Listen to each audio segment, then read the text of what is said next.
Without further ado, I want to start our writing and research panel. It's going to be moderated by Diana Gremore, who we are welcoming back to Measure of Music for the second time. And joining her is going to be Joey Aiken, Yash Bagal, Boz Grasmayer, and Caroline Whiteley. So without further ado, going to bring Diana to the stage.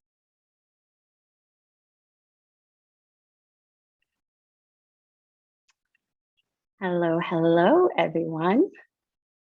Hope you can all hear me well. Great. I'm Diana Gremore. Thank you, Christine. I'm really excited to be here today back at Measure of Music, moderating this panel. So thank you all again for having me, and thank you to all of our panelists for being here today. Like Christine mentioned, we're going to be talking about independent music writing, where we're going to be taking a look at all the people owning their content and audience while writing about music, tech, and culture. It's a really exciting time for independent writers, exploring new technology, new trends, and carving out their own niche in like the ever-evolving world of music. So I'm very excited to hear from all of our speakers today. A brief introduction on me. My background is primarily in live music, working on both the promoter and the talent agency side over at Paradigm Talent Agency in Wasserman Music, where I led insights for the music division up until late last year. Now I'm a founder of an emerging music data startup called RealCount, focusing on analytics for the live entertainment industry. In addition to that, I'm part of the core team over at Water and Music, a research and newsletter DAO with a focus on music tech. As such, I'm an avid reader and fan of many music and music tech focused newsletters and publications. So I'm so excited to introduce you all to some of the leaders in the space today. I'm going to give a little background on each of our panelists today, and then we'll dive right into the conversation. Reminder, if you have any questions, just please submit them in the chat, and we'll be sure to give a dedicated time at the end to answer any remaining questions. Now I'm going to introduce some of our speakers today. First up, we have Caroline Whiteley, who is a writer, editor, and cultural producer whose work explores the intersection of culture, including music, visual art, design, and tech for publications like Crack Magazine, Resident Advisor, and Telecom Electronic Beats, where she worked as an editor until 2021. And she also hosts a monthly show on the Munich-based community radio station, Radio 80,000, is it? There we go. Where are you coming to us from in the world today? So I'm based in Berlin, and I also spend quite a lot of time in London for my reporting. And I'm originally from New York, but half German, half American. Amazing, thank you. Next up, we have Yash Bagal. Yash is a writer, researcher, and founder of Appetite for Distraction, a newsletter dissecting music and tech. He's also a contributing writer at Every, where he focuses on the creator economy. He's previously worked at ByteDance, executing their artist operations strategy for TikTok and Rezo in India. And he has also worked as a researcher for Water and Music, where I was first introduced to some of his work. Yash, where are you coming to us from the world today? Hey everyone, I am calling in from Valencia, Spain. Amazing, thank you. I love how we're all in different locations. I'm based in New York. Next up, we have Boz Grasmayer. He's a strategist and founder of the Music X newsletter about music, tech, and strategy. In the past, he's held executive product roles at streaming services Zivoc. I hope I said that right. Adagio, where he was focused on classical music, and he's currently a community platform lead for Colors, which is an amazing platform, and a participant in several cultural DAOs, including Songcamp and Friends with Benefits, which I'm hoping we can dive into a little bit in this conversation. And as a writer, he's contributed to publications such as Water and Music, ID, and Tech Dirt. Where are you coming to us from in the world today, Boz? Hey everyone, I'm in Berlin. Amazing. Well, that said, I would love to hear a little bit more about what was your path to your most recent current project, and how did you start to write about your niche that you're specializing in? I think Caroline would love to start with you. Sure thing. So I think I'm a little bit of an exception in this particular group in the sense that I do cover topics of technology in the music industry, but less from an industry perspective and sort of more from a cultural perspective, and specifically also more from the perspective of what young people are interested in, and some of the like online communities that young people today are taking part in. And the way I came to that was a little bit through sort of an accident in a way, because I went to the University of the Arts in Berlin originally, not even planning to become a journalist. I studied media and communications and thought that I would work in the music industry, maybe in like a marketing capacity. But quickly I became very immersed in the local music scene. I mean, anyone who's visited Berlin or has spent time there knows how vibrant and active the community there is. And yeah, from there I just got to know like many young artists, producers, promoters, people in the scene, and started my career in journalism, reporting on a news story that was developing in Hamburg, where I grew up in northern Germany, around a really famous club called Golden Pudel Club, which actually had a big fire breakout in 2016. And I thought that was an interesting story for the global music community to hear, because the club had such a legendary, iconic status in the electronic music scene. So kind of taking a local story and translating that into an international audience. And from that, I also started reporting more for Electronic Beats, which is a youth culture platform initially founded by Telecom, so actually enabled by a brand, but working independently and like publishing independent stories on music and youth culture, but with sort of a branded content platform behind it. So that's kind of, that's kind of how I ended up to where I am now. At the moment, I'm back in the freelance life. So I'm also really excited to dig into kind of more topics for different publications and explore other mediums of storytelling as well. Yeah, that's kind of where I'm at right now. Thanks, Caroline. Very boots on the ground and very on topic for today. We also have an additional speaker, Joey Aiken. I'd like to give your bio, and then if you could tell us where you're coming from in the world today, but I'll start here. So Joey Aiken is the founder of Afrobeats Intelligence. He's also the entertainment editor of News Central TV and the West African Arts and Cultural Commissioning editor for The Conversations Africa. He's a multi-award winning journalist, writer, A&R, event host, media consultant, and also a PR consultant and commentator on current affairs. His works have appeared in the New York Times, The Fader, Quartz, and a whole host more of other publications. So thank you so much for being here today, Joey. Where in the world are you beaming from? Thank you. Sorry, I'm taking this from my car. That's because I'm in Lagos, Nigeria, and I'm just outside the venue of the Afrobeats Hall of Fame. We're having some Afrobeats Hall of Fame event. You know, I'm part of it. So I'm just outside. I'm in my car trying to doing this. And thank you so much. For me down here, what's your other question, please? Yeah, what's your pathway to your current project, and how did you start writing about the niche that you're in? And thank you for taking the time away from the very cool Hall of Fame event. Thank you. For me, it was very simple. I've always enjoyed writing, but I really got into it in the university. I think that was in 2012 when I just loved art and I loved music and I loved everything it did to me. And I added those together in 2012 when I left college, and decided to do something. And since then, joined the space. There wasn't a lot of it happening down here, music journalism, because we had a lot of people that just wanted to do gossip and celebrity, but nothing focused on the art. So down here, I began to forge the path. First I had to educate the people here in Nigeria that this is a thing.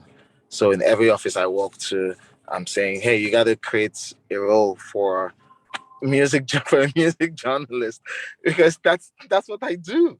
And with time, I worked in a number of places, created those desks, created that role, and uh, then when I was done in 2018 at Pulse, we built Pulse Nigeria from the ground up. When I was done in 2018, I stayed there 6 years. I moved over into freelancing because I wanted to see what was happening out there. So worked at the New York Times, CNN, New Yorker, Heisenberg, Fader, everybody. I just kept going around and saying, we have African music here. Let's do it. And I did that for a couple of years. I still do that because I still write for a number of them. But with time, I became more focused on telling local stories for an international audience. So while everyone else wanted us to create for a white gaze, I'm creating for a local gaze, but using international standards. So what I in on Afrobeats intelligence. So what I've noticed is everybody just comes, wherever they are in the world, everyone just comes to it. So that's where I am now. I run Afrobeats intelligence, and I hold other jobs that are culture facing. Amazing. Thank you so much for sharing. Yash, I would love to hear a little bit about your path. Yeah, sure. So I mean, I personally kind of stumbled upon writing. It was never my plan. I was just like working in music and tech, but like, I think for me, like I started writing for very selfish reasons, which is like, for me, like writing was just a way of thinking clearly, and understanding. So it just started out as that. And like, I thought, okay, maybe I should put this out, like, I should put out my thoughts. And I mean, there's nothing quite so ego shattering as like when you put out your thoughts and like, people are like free to scrutinize, etc. Right. So yeah, for me, it was like just really extremely, I kind of like stumbled upon it. And like my focus, like very, like, I guess like the main thing I'm trying to answer is like, how can tech enable artists to earn a living? Because I grew up in India, obviously, where, you have incredibly talented artists who are really struggling to, pay their bills.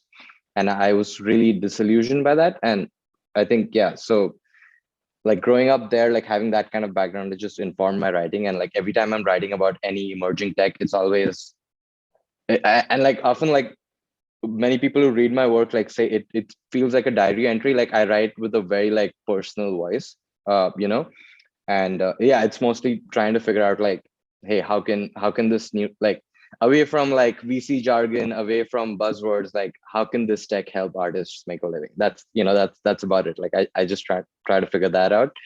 And yeah, I guess that's my path, and like that's how I found my niche. I love that. And I love how you started writing for yourself as a way to organize these thoughts. Yeah, thank you. Totally. Boss, I would love to hear more about your background and how you came to your specific niche. Yeah, I love this question. Also really interesting hearing everyone's stories.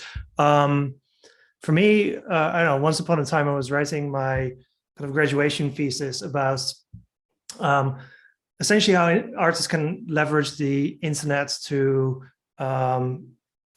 succeed and kind of like independently of everything, in spite of piracy, and like what are the dynamics that kind of underpin piracy, and how can artists leverage that type of dynamics for their business. So that's kind of like very much the peer-to-peer aspect of the internet.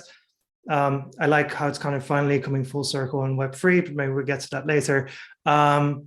And as I was like studying that and interviewing people, I thought this would be good if it like was out there for other people as I'm learning these things. So I started kind of blogging, started submitting to a few blogs, and that's how I got started. Then I joined this music streaming service called Zvuk to kind of lead their product strategy. Yes, not Zvuk, but Zvuk means like sound in most Slavic languages.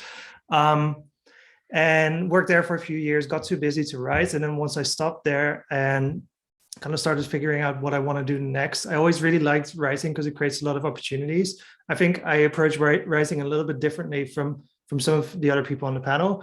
Yeah, and then I was looking at the landscape, and it felt like everyone who's writing about like the most innovative things in music, which was music streaming once upon a time. They were still just kind of writing just about that and just about like the royalties issues and value gap over and over. It's like, where's like the imaginative writing? Where's like, what about new technologies and things like that? So I just forced myself. I posted on LinkedIn. I said like, and Twitter said, next week I'm sending out a newsletter. It's going to be weekly. And then a bunch of people that I really respected signed up. I was like, oh my God, like I can't believe they signed up. It's like, well, now I really have to do it. And that's how it started. And then and then from there, I think that was kind of my niche, and that has evolved a little bit over time. You kind of constantly need to redefine. And from there, also kind of other opportunities to publish in other places appeared, and that's been really interesting. Thank you. That's fascinating. And as a fan of your newsletter, as of all of our panelists writing, I encourage you to go check it out and sign up for their respective newsletters. I would like to talk about now, a lot of you have worked with larger publications, or some of you started just writing on your own accord. What are some of the challenges that come with writing independently? Perhaps Joey, we can start with you. Yes. So for me, thank you so much. For me, my experience has been very unique, because I created something within a big organization down here in Nigeria, Pulse Nigeria. And then I left it and I went freelance for a while, just spreading the word internationally. And then now I'm working for myself again, and it's independent, but I've got a lot of support for that from Substack. And I've done that for 2 years now, 2 years now. With both of them, with writing for bigger organizations and platforms, number one, you have more support. First, you have more structure. There's a lot riding on it. You're part of a bigger team. You're part of something bigger than yourself. Of course, writing is bigger than you, but you know what I mean. You're part of something bigger than yourself professionally, and you have tons of support, and you don't have to think about it so much. But independently, one, you struggle with motivation. Just get up and go. That inertia is a problem. I think I've seen that happen. And two, you're everything. For a while I was my editor for a while, until I got an editor. Yeah, so you're everything. You're everything. You're running around. You're doing all your research. You're doing your fact checking. You're doing everything else. You're just a Swiss knife, and that's what it is. So that sort of drains you a bit, and it could push you towards burnout a lot, especially when you do it every week and more than once a week even. So that can be tasking. That can be very tasking. I think that's the most part. And then in terms of activity, then the other part is lacking a diverse set of eyes to help with editorial, looking up angles that you've missed, cooking up places, taking calls for you or making calls for you and all that. So it's the support that's not there. That's the main thing. Yeah, I completely agree with what you just said, Joey. I think that was kind of the first thing that came to mind as well when I was thinking about the question. Like this sort of like there's kind of like a lot of self-doubt that can come quite easily with working for yourself and not having this kind of entity or name behind you, where you feel like, okay, this is co-signed by this particular publication. This idea that I have has been, signed off by a team of editors, things like that. For me, one of the things that's been really helpful in coping with that part of the challenges of writing independently is having a strong network of other writers around you. And I mean, in Berlin, for example, there are like writers meetups, particularly also for like female music journalists. There's a really strong community, but not even just locally, also online. That it really, I mean, I can also shout out a couple of groups that have been helpful for me to connect with other writers, but in general, just like finding a community of folks who are kind of doing similar things as you, and even like bouncing ideas off of them, for me has been helpful. Thank you. I love that idea about community. Yash, did you have something to add to this question? Yeah, I was just gonna say, like, having an editor really helps. Like, I never, I mean, this sounds pretty obvious now, but like I never realized like how important an editor is and how important an editor's job is before I actually had one. uh it's it's like having like it's like a music producer essentially, right? But for writers, and having the right producer can change the track completely. And that's exactly with, like, when I hand over a draft, it's just this primordial soup of words, and an editor can really like change it, and like show you things that you didn't think existed. So yeah, for sure, having an editor and having a deadline, honestly, having someone behind your back, it's just it works, like I don't know what's the quote, like the best artists work like accountants, something like that, like it really helps having some level of discipline, and like an organization or a community or a collective can help that. As someone who's not a writer, but who has done some writing for water and music, I too can attest that an editor can have the power to change everything and take your gobbledygook and turn it into something actually interesting to read. That said, I would love to move on to our next question and really focus on how you are building, how you decide how to communicate to an audience. How does your writing and research change based on the different audiences that you're writing for? Perhaps, Boss, you can start. Yeah. I mean, for like my main outlet is my newsletter. So these are people that I speak to every week, unless they just joined. And some of them have been kind of following it for years. So there's a nice thing where, one, I can have like a kind of more informal tone, almost conversational, which is important to me, because otherwise I don't think I would necessarily have the motivation to like think of something every week, and like, because I do the newsletter on the side, and write it. So it has to be kind of conversational and like almost social for me. But also I can assume prior knowledge. I work in quite a like networked way. So I like put a lot of links in so people can like dive deeper into certain topics. And then, yeah, if I'm comparing with, I don't know, ID, for example, who I've written for, especially when writing about tech stuff, you really have to take the time to like explain the basics, and you can't do it in a conversational way. You can't kind of reference people to other places. It has to be contained in the piece itself, and really woven in well with kind of the rest of the article, because ID, you tend to focus more on like artistry and expression. So you kind of spotlight creators. Even if you're highlighting certain trends, you're always talking about creators. So that's a little bit different from how I normally do. I find it really fun to highlight trends. And sometimes I like to kind of also write for other publications that just have like a really different type of challenge. Yeah, I think for me, that's the main difference, or kind of how I approach it differently. Thank you. I just wanted to do a quick time check for everybody. So we have 10 minutes left, just about. And so if you have any questions, feel free to drop them in there, and we'll try to get to them. We'll try to rush through a couple more. I would love to hear more about, further to that, how you feel like you are going about differentiating yourself, especially in a crowded landscape as the industry grows and evolves and changes. Okay. Can I take that? Okay. Yes, please.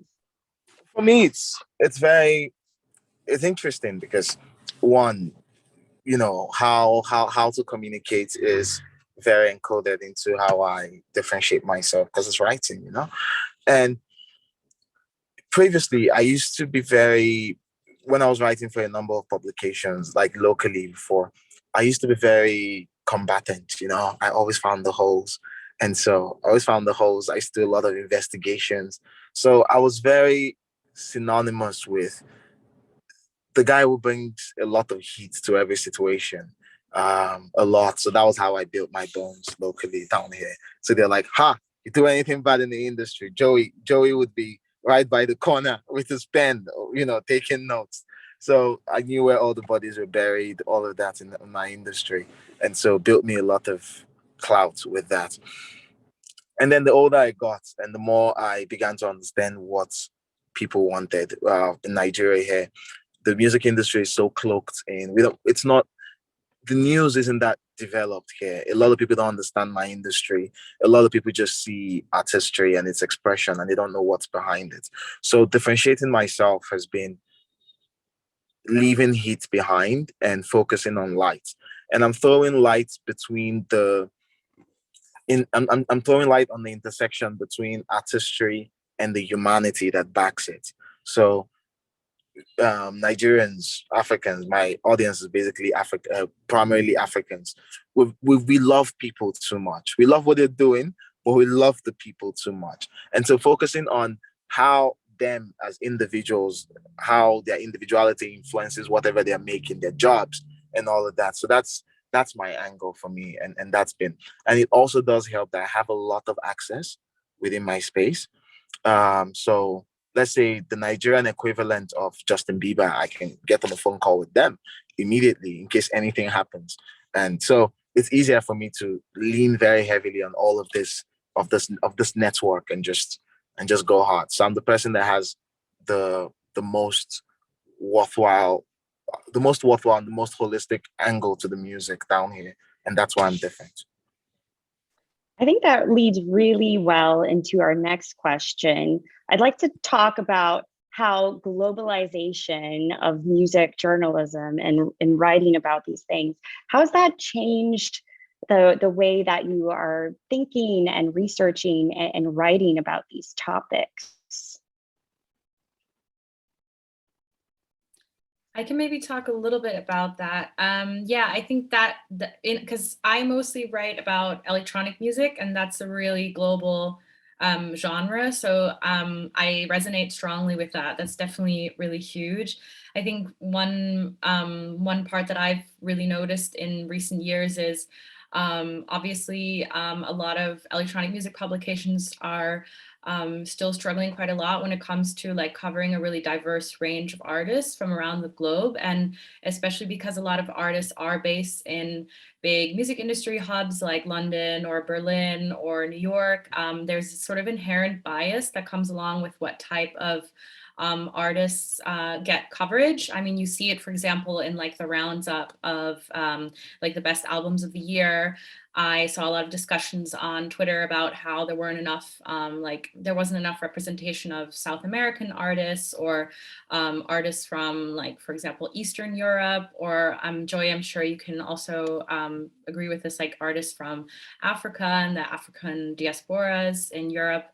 And I think that is changing. I have seen like positive developments in editors taking a global perspective to music reporting more seriously. And especially with the internet, I mean, it's obvious that we have access to music from all around the world. So I really think that as an editor, it's really your job to be to ensure that artists from around the world receive equal amounts of coverage. And that's kind of something that I'm excited to see develop in a more positive direction at the moment. Yeah, furthering this trend of globalization and just new technologies pulling up, I'd love to hear how you guys are thinking about music and music tech trends and what's standing out to you these days. Perhaps, Boz, we could start with you. Maybe Yash first. I haven't heard him in a while. Yes, thank you. Thanks. Yeah, it would be really hard to follow up on your insights, so it's nice that I'm going first. but yeah, for sure. I mean, like Web3, like sorry for using a lot of buzzwords, but Web3 for sure is like really exciting, and just like how it kind of gives artists autonomy over their careers. Honestly, I'm still very excited about Web3 on an architecture level, not like on the consumer tech level. I know there are a lot of platforms doing a lot of things, but I think that we're still very early. It's kind of like late 1999 in the Web3 space, and like a lot of platforms are coming up just kind of using that word as a marketing tool. So I'm not really that. I mean, obviously I follow it, but I'm not that excited about it. I'm more excited about what it can do on like a very fundamental architecture level. Just build better social protocols, for example, and allow creators to move across platforms with their audiences.